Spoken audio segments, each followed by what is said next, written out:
My guest today is Michael Cohen. We're talking about the VIX, and most traders, newer traders, think you could probably trade the VIX outright, but that's not necessarily the case. Michael's going to talk about how you can actually trade somewhat similar to the VIX. So, Mike, how do you trade the VIX in essence? I know you can't trade the instrument itself, but what are you supposed to do? Well, I think a lot of people make the mistake of they look at the news, they hear people talk about VIX, and they assume that's a tradable instrument. And sometimes the way people talk about it, it makes it sound as if it is. The VIX is 15. I'd like to buy the VIX at 15, that kind of thing. But actually, the VIX that everybody talks about is something we call spot VIX. It's really just a calculation. It's based on an interpolated strip of options prices in the S&P.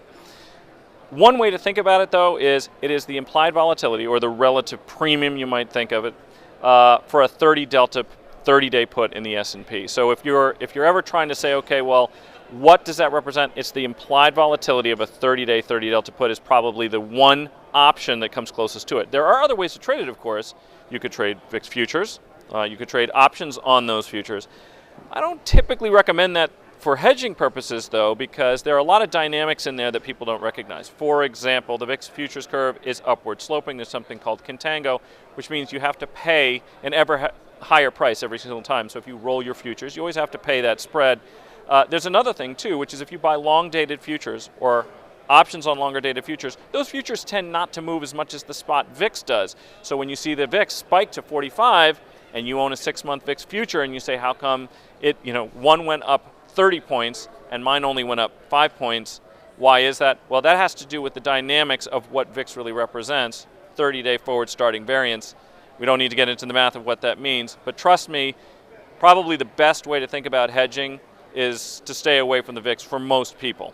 All right, now another generality I hear a lot from traders is when the VIX is low, I'm a buyer of calls and puts, and when the VIX is high, I'm a seller. Is that necessarily true as well? No, it isn't necessarily true, although it can be one way to think about things, right? So when the VIX is exceptionally high, there's a couple things about the marketplace that are often true. For one thing, it usually happens after the market has dropped precipitously. Probably everybody recognizes that.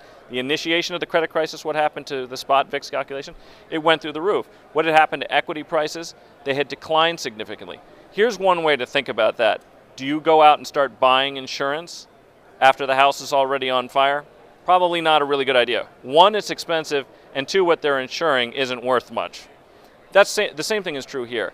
You don't want to race out and start buying protection in the S&P when the VIX is high. And that, I think, is the more important point than saying maybe we would buy it when it is low. What we're saying is that you can't buy it all the time.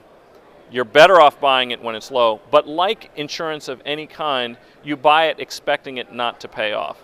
So always owning options tends to put a drag on people's performance. It tends to put a drag on your portfolio. You can't expect to pay insurance all the time and hope to win. It's a little bit like buying lottery tickets all the time and hoping that you're going to come out ahead in the long run. You won't. Michael, thanks for your time. My pleasure. You're watching the MoneyShow.com video network.